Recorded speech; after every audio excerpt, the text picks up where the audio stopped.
Hello everybody, how are you all? So welcome once again to my channel Krishna Singh देव। यहाँ पर हम मिल रहे हैं क्लास 11 के स्टूडेंट्स के लिए who belong to ISC या CBSE बोर्ड के लिए। अभी तक हमने बहुत सारे basic accounting principles, generally accepted accounting assumptions, principles etcetera gap किया हुआ है और काफी सारे प्रिंसिपल्स कर लिए हैं। आज की जो क्लास होने वाली है उसमें हम लोग last part of this accounting principles करेंगे। हमने अभी तक काफी सारे प्रिंसिपल कर लिए हैं। आप आई होप आप सबने वो देख लिए हैं। अगर नहीं देखा है तो प्लेलिस्ट लगी हुई है आई बटन में, you will get it. Okay, चलिए देखते हैं अब आगे का काम स्टार्ट करते हैं। तो मैं आपके साथ अपनी फाइल शेयर कर देती हूँ यहाँ पर। Here is the file. Okay, तो आपको अपने स्क्रीन पे ये दिखाई देना शुरू हो गई होगी आई होप। यस, चलो तो हम आगे का काम शुरू करते हैं। अभी तक हमने 6 अकाउंटिंग प्रिंसिपल्स को अच्छे से पढ़ लिया, जिसमें प्रूडेंस था, जिसके अंदर बिजनेस एंटिटी कॉन्सेप्ट था, जिसके अंदर बहुत सारे और कॉन्सेप्ट हमने पढ़ लिए थे। आज हम 7th प्रिंसिपल स्टार्ट कर रहे हैं। तो what is 7th principle? This is called cost concept या फिर हिस्टोरिकल कॉस्ट कॉन्सेप्ट भी इसको बोला जाता है। अभी मैम प्रिंसिपल के अंदर कॉन्सेप्ट आ गया है, एक ही बात है यार। प्रिंसिपल बोलो कॉन्सेप्ट बोलो, एक ही बात है। These are actually all concept only which are sometime called assumptions, which are sometimes called principles, sometimes they are called concepts. Okay, तो cost concept क्या होता है भाई? cost concept क्या होता है? cost concept का मतलब ये होता है कि हम जब भी कोई एसेट एक्वायर करेंगे, हम जब भी कोई एसेट एक्वायर करेंगे, किसके लिए? अपने लिए नहीं, बिजनेस के लिए। जब हम कोई भी एसेट एक्वायर करेंगे, then what is going to be the assumption? The assumption is that कि ये एसेट जिस रेट पे खरीदा है उसी रेट पे हमें बुक्स ऑफ अकाउंट्स में लिखना है।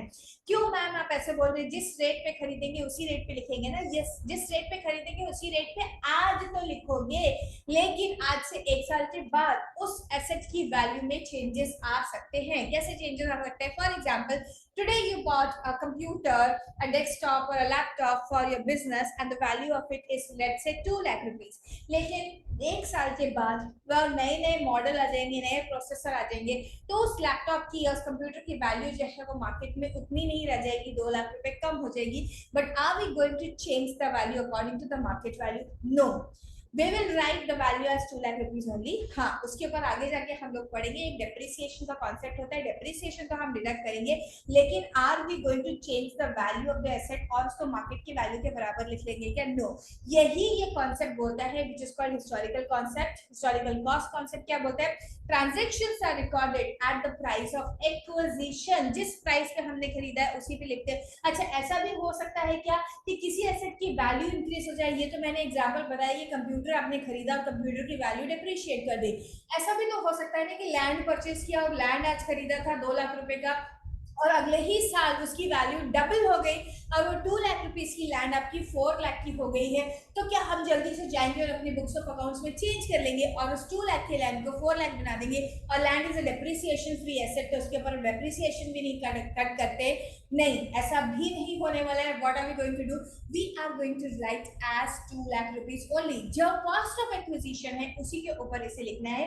यही है आपका historical cost concept. Okay, so transactions are recorded at the price of acquisition and assets are systematically reduced by charging depreciation. ये डेप्रिसिएशन क्या होता है? किस बला का नाम है depreciation?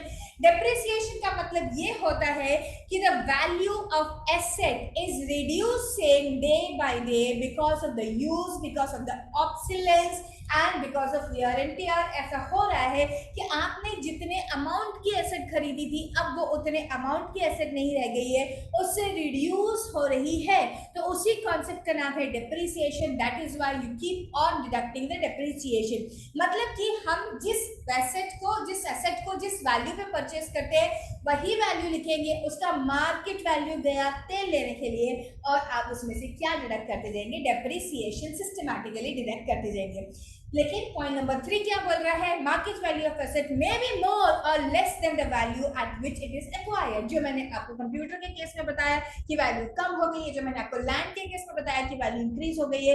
Is it possible? Yes, very much possible, क्योंकि मार्केट में ऐसे ही होगा कि आपने जो एसेट खरीदी है उसकी वैल्यू कम हो सकती है, उसकी वैल्यू ज्यादा हो सकती है। तो आपको क्या करना है? आपको मार्केट में होने वाले उथल पुथल से कुछ भी लेना देना नहीं है, आप उसको वैसे ही छोड़ दीजिए। आपने जो वैल्यू पे एक्वायर करा था उस पे लिखो और चुपचाप से डेप्रिसिएशन डिडक्ट करो, that's it. Then point number 4 क्या बोल रहा है मैम? पॉइंट नंबर 4 बोल रहा है बेटा जी कि cost concept brings objectivity in the presentation of the accounts and keeps it free from the personal bias।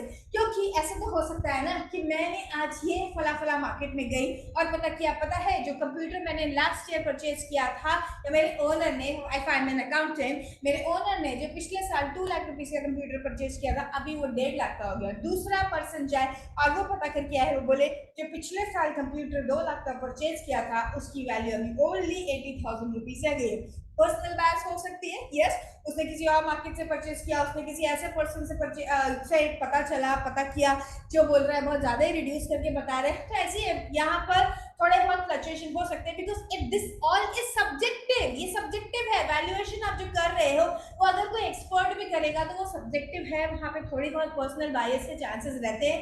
इसीलिए हम चाहते हैं कि हमारी बुक्स ऑफ अकाउंट जो है वो फ्री रहे from all this personal bias. और हमने एक सिंपल सा मेथड अडॉप्ट कर लिया है कि हम लोग क्या करने वाले हैं, जिस कॉस्ट पे इसको परचेज किया था उसी कॉस्ट पे चुपचाप से हम इसको लिख देंगे और ये सारी एम्बिग्यूटी जो सारी बायसनेस है उसको हम उठा करके एक साइड में रख देंगे। Okay, now we are going to the next one and the next concept is matching concept। what is matching concept or matching principle? this is one of the important principle or concept। ये क्या बोलता है, matching किसकी करनी है यहाँ पर? Matching करनी है यहाँ पर expenses incurred and revenues generated। मतलब जो भी आपके expenses हुए हैं और जो भी आपके revenues generate हुए हैं they should relate to the same period for which accounting is done। आपको याद है मैंने आपको अकाउंटिंग पीरियड बताया था कि एटलीस्ट 1 साल का पीरियड होना चाहिए। उस साल के अंदर हम लोग अपना प्रॉफिट निकालेंगे, लॉस निकालेंगे, पोजीशन स्टेटमेंट मतलब कि बैलेंस शीट बनाएंगे और पता करेंगे हमारे बिजनेस की पोजीशन क्या है। उसी तरीके से जब भी हम एक्सपेंस लिखेंगे ऐसा हो सकता है कि कुछ एक्सपेंसेस आपने जो पे किए वो पिछले साल से रिलेट करते थे, मतलब कि करंट अकाउंटिंग पीरियड से वो रिलेटेड नहीं है। लास्ट ईयर कुछ एक्सपेंसेस पे करना रह गया था, किसी की सैलरी आउटस्टैंडिंग थी, कोई दूसरा एक्सपेंस था जो आप उस समय पे नहीं कर पाए थे। Now you are going to pay that. all that you must have paid, your cash has gone out, but you are not going to record it as the expense of the current period। why? what is the reason of not doing it? because अगर आपने पिछले साल के expenses की booking भी इस साल में कर दिया तो बेटा क्या होगा, your profit will drop down और आपका बिजनेस का ट्रू रिजल्ट आपको पता नहीं चलेगा, क्योंकि वो तो पिछले साल का एक्सपेंस था। उसे पिछले साल की एक्सपेंस पिछले साल की इनकम में से ही माइनस करके आ जाओ, क्योंकि इस साल की इनकम में से अगर पिछले साल का एक्सपेंस माइनस करोगे या आगे आने वाले साल का जो आप एडवांस में पे करो उसको माइनस करोगे तो क्या हो जाएगा, in that case your profit will get affected and you will not get to know what is the true picture of the business। okay, आपका बिजनेस का परफॉर्मेंस कैसा है जिसका आप जज करते हो through the help of with the help of profit, वो आपको ठीक से पता नहीं चलेगा। इसीलिए आपको करंट पीरियड में सिर्फ करंट पीरियड की एक्सपेंसेस लिखने की सजेशन दी जाती है so that you come to know what is the real income you are earning। Similar thing is with the income.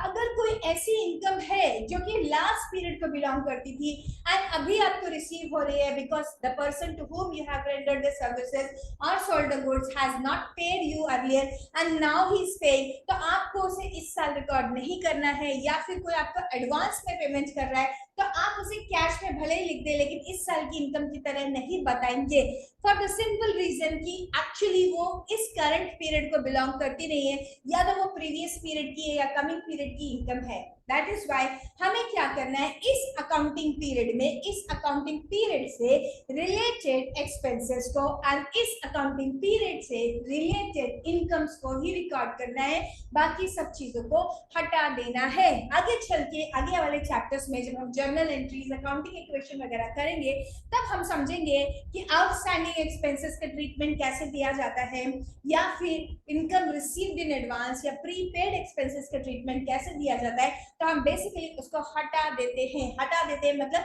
Addition या सब्सट्रैक्शन करके उसका हम जो इफेक्ट है उसको नलिफाई कर देते हैं, because of the simple reason कि हमको पता करना होता है कि इस साल का जो हमने काम किया है उससे हमें कितना प्रॉफिट जनरेट हो रहा है।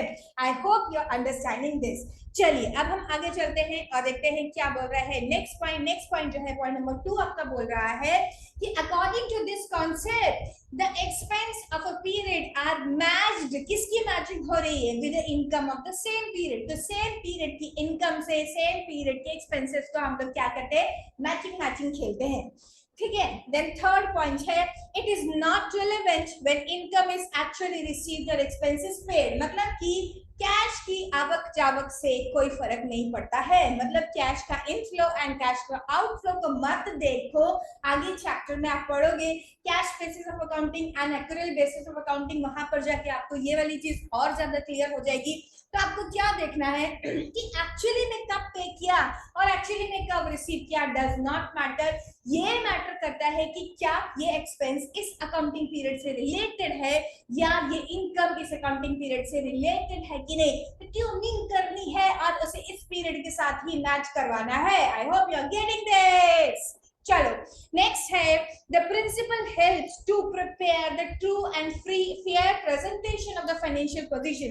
क्यों, क्योंकि अगर हम पुराना कागज लेके चलेंगे, मतलब कि पुराना एक्सपेंसेस को अभी लिख लेंगे और या फिर आने वाले एक्सपेंसेस को अभी से रिकॉर्ड कर दिया प्रीपेड अगर आपने कोई किया है, तो क्या होगा, आपका जो बुक्स ऑफ अकाउंट्स है वो ट्रू एंड फेयर पिक्चर को रिप्रेजेंट नहीं करेगा भाई।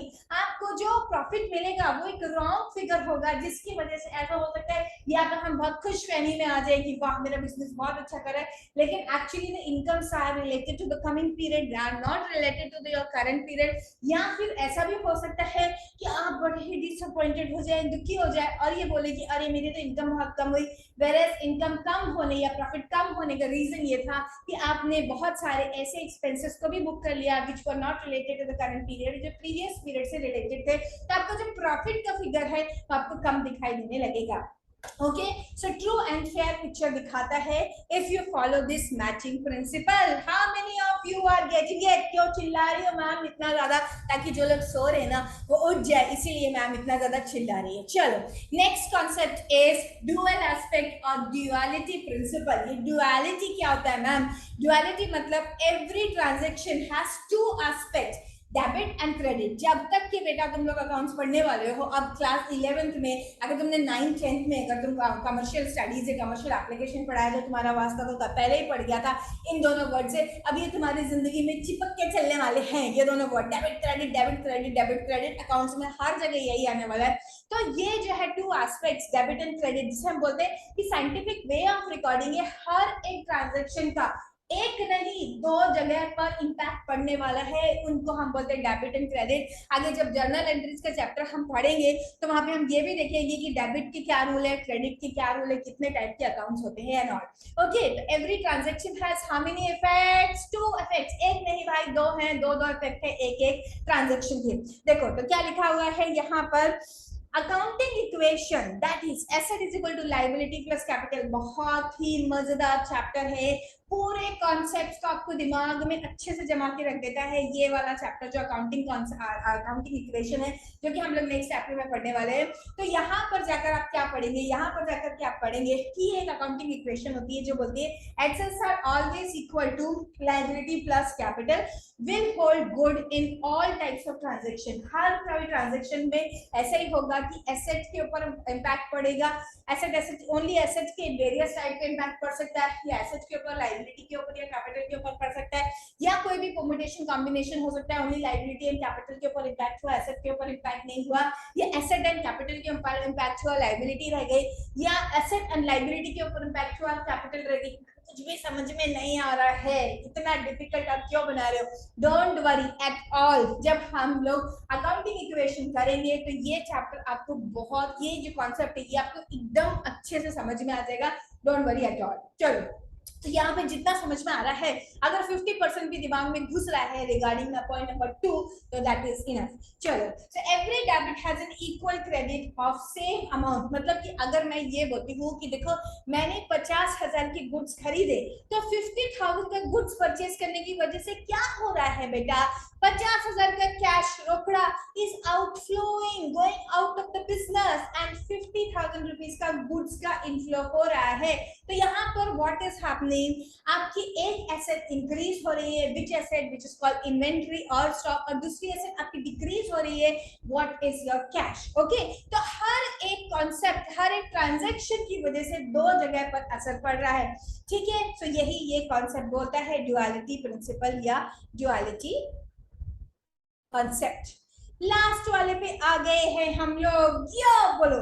चलो, तो यहाँ पर आ गए हैं रेवेन्यू रिकग्नाइजेशन कॉन्सेप्ट। ये क्या है, मैचिंग कॉन्सेप्ट से थोड़ा थोड़ा मैच करता है रेवेन्यू रिकग्नाइजेशन कॉन्सेप्ट। अब जो मैचिंग कॉन्सेप्ट है ना, मैचिंग कॉन्सेप्ट ये बोल रहा था कि देखो भाई जितने एक्सपेंसेस हैं तुम्हारे, उन सारे एक्सपेंसेस को जाओ और मैच करो, किसके साथ मैच करो, जो आपकी इनकम है उसके साथ। ऐसा कोई एक्सपेंस है जो कि करंट पीरियड को बिलोंग नहीं करता है, या ऐसा कोई एक्सपेंस है जो कि प्रीवियस पीरियड को बिलोंग करता है, वही बात हुई, या फिर कमिंग पीरियड को बिलोंग करता है, तो उसको एडजस्ट करके हटा दो, क्योंकि इसकी वजह से जो डिपिक्शन ऑफ प्रॉफिट है, जो आप प्रॉफिट डिटरमाइन करोगे, वो रॉन्ग हो जाएगा। तो यहाँ पर आपको क्या बता रहा है, रेवेन्यू रिकग्नाइजेशन कॉन्सेप्ट भी घुमा फिरा के वही बात कर रहा है, लेकिन इसका जो मोर फोकस है वो है रेवेन्यू की तरफ। तो बोलते हैं रेवेन्यू कब रिकॉग्नाइज करना है, कब हम ये मानेंगे कि रेवेन्यू रिकॉग्नाइज हो गया है। तो अगेन ये कॉन्सेप्ट भी बोलेगा कि कैश का आना और कैश का जाना, कैश का आना और कैश का जाना is not important at all. Revenue recognisation किस दिन करना है, किस दिन मुझे ये बोलना है मेरा इतना पैसा बनता है तुम्हारे ऊपर, जिस दिन मैंने सर्विस रेंडर कर दी है, या जिस दिन मैंने गुड्स सेल कर दिए हैं, गुड्स की लीगल पोजीशन आपके पास चली गई है, या राइट और एंटाइटलमेंट आपके पास चला गया, मतलब दूसरे पर्सन के पास चला गया, मैं बोलूंगी मेरा रेवेन्यू रिकॉग्नाइज हो गया। चलो एक एक करके पॉइंट पढ़ते हैं। Point number 1 is saying revenue is recognised when the right to receive establish, मैंने गुड्स दे दिए भाई तुम्हारे पास, बेच दिए हैं गुड्स, अभी पैसा दो। तो क्या हो गया है, जैसे मैंने सेल कर दिया, तुम्हारे पास पोजीशन चले गए, बिल बाहर आके दे दिया है, तो पैसा दो, मेरा right to receive the revenue is being arised and I have to write it in my books कि भाई मैंने सेल कर दिया, इसीलिए हम क्रेडिट सेल को भी लिखते हैं। नेक्स्ट है, it is irrelevant that when the revenue is actually being received. अब वो पर्सन जिसको मैंने सेल किया है, वो मुझे कल दे दे, मुझे परसों दे दे, 15 दिन बाद दे दे, 2 महीने बाद दे दे, इससे कोई फर्क नहीं पड़ता, मेरा रेवेन्यू उसी दिन रिकॉग्नाइज हो जाएगा जिस दिन मैंने सेल कर दिया था, बात खत्म। Point number 3, in case of sale of goods, as soon as the legal ownership is transferred, the revenue is considered to be recognized. जैसे legal ownership transfer हो जाएगी, revenue is considered to be recognized. As per this concept, revenue is recognized and the receipt of the amount are two separate aspects. वही बात दोबारा बोल रहा है कि कैश का आना is not important. कैश का आना is a different aspect, different concept. And revenue recognise होना इज डिफरेंट एस्पेक्ट। इसीलिए जब एक्चुअल बेसिस पे अकाउंटिंग करते हैं, तो जो भी हमारा एक्रूड इनकम होता है उसको भी रिकॉर्ड कर लिया जाता है। चलो, तो इसके साथ ही हमारे सारे कॉन्सेप्ट मेजर सब खत्म हो गया। एक आध छोटा मोटा होगा जिसको मैं बोलूंगी, आप लोग खुद से पढ़ लीजिएगा। And we are all set to go to the next concept. Okay, next chapter हम कौन सा स्टार्ट करने वाले, अब हमने काफी सारा थ्योरी पढ़ लिया है, तो नेक्स्ट चैप्टर जो मैं स्टार्ट करने वाली हूँ, काफी सारे बच्चों का रिक्वेस्ट आ रहा है कि ma'am theory is enough now. Theory actually enough नहीं है, मुझे बेसिक अकाउंटिंग कॉन्सेप्ट्स भी पढ़ाने हैं, उसको मैं आपको साइड बाय साइड लेकर आऊंगी। लेकिन जो मेरा नेक्स्ट लेक्चर होने वाला है वो होने वाला है accounting equation. And accounting equation पहले ही मैं बता रही हूँ, अकाउंटिंग इक्वेशन बहुत प्यारा चैप्टर है, लेकिन उसका जो इंपॉर्टेंस है 11th के लिए ज्यादा है, 12th में उतना काम नहीं आने वाला है। तो मैं इस चैप्टर के साथ क्या करने वाली हूँ, आप बहुत सारे YouTube सर्च करके देख सकते हैं, या फिर स्कूल में आपको बहुत अच्छे से पढ़ा दिया जाएगा। तो मैं वहां से मोस्ट इंपॉर्टेंट कॉन्सेप्ट को पिक करके करने वाली हूँ। 2 से 3 लेक्चर्स के अंदर उसको मैं खत्म कर दूंगी। वो बहुत इंपॉर्टेंट है और वो 2-3 लेक्चर में आपको इतने अच्छे तरीके से आ जाएगा कि कभी लाइफ में आपको उसमें प्रॉब्लम नहीं होने वाली है। ठीक है, चलिए तो अभी तक के जितने लेक्चर्स है उसको आपने आई होप देख लिया, अगर नहीं देखा है तो आई बटन में जाकर देख लेना। ओके, पूरा प्लेलिस्ट लगा हुआ है, चैनल को सब्सक्राइब कर लेना और शेयर एंड लाइक तो करना बनता ही बनता है। ठीक है, हम लोग अगले क्लास में मिलेंगे और क्या स्टार्ट करेंगे, अकाउंटिंग इक्वेशन के इंपॉर्टेंट वाले क्वेश्चन और कुछ बहुत इंपॉर्टेंट ट्रिक्स मैं आपको बताने वाली हूँ नेक्स्ट क्लास में। तब तक के लिए bye bye, keep studying, work